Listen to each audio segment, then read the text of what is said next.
Baik. Daripada secara umumnya ada betul.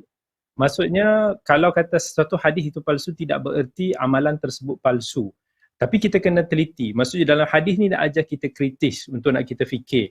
So kalau kata contohlah kita kata baca surah Al-Fatihah itu bagus. Jadi baca surah Al-Fatihah itu semestinya dituntut. Dan kita kena baca dalam Al-Quran, dalam salat kita boleh baca secara umumnya di luar waktu salat kita.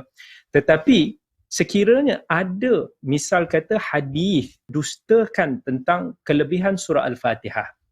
Contohnya dia buat hadis siapa yang baca surah Al-Fatihah maka keretanya tidak akan dicuri.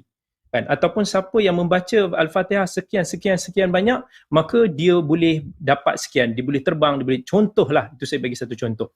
Maka sebagai ilmuwan hadis yang jujur, sebagai seorang mukmin, kita kena bezakan di antara satu dan satu perkara yang lain. So kita boleh, bila kita kaji hadis yang dipalsukan tadi, kita kena kata palsu.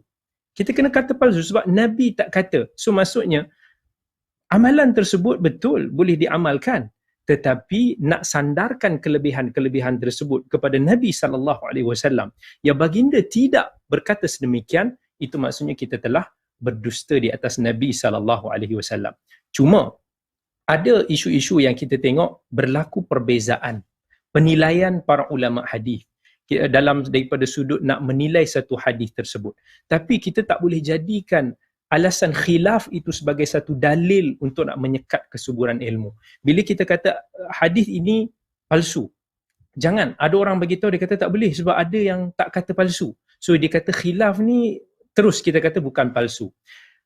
Bukan satu syarat untuk kita nak menghukum satu-satu hadis itu mesti kena ada ijma', satu kesepakatan menilai hadis itu sebagai palsu ataupun sebagai sahih.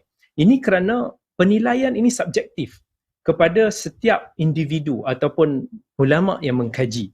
Tapi khilaf bukan dalil untuk kita menutup mata daripada mencari kebenaran. Betul, ulama hadis dia ambil berat tentang kesucian hadis Nabi.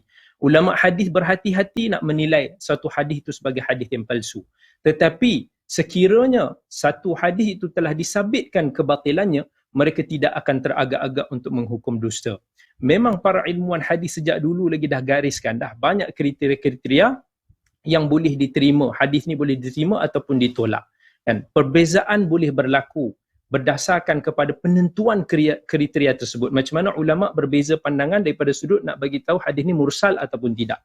Tetapi dalam perbahasan hadis palsu, biasanya kita akan tengok dia berlegar di sekitar hadis ini palsu ataupun dhaif jiddan.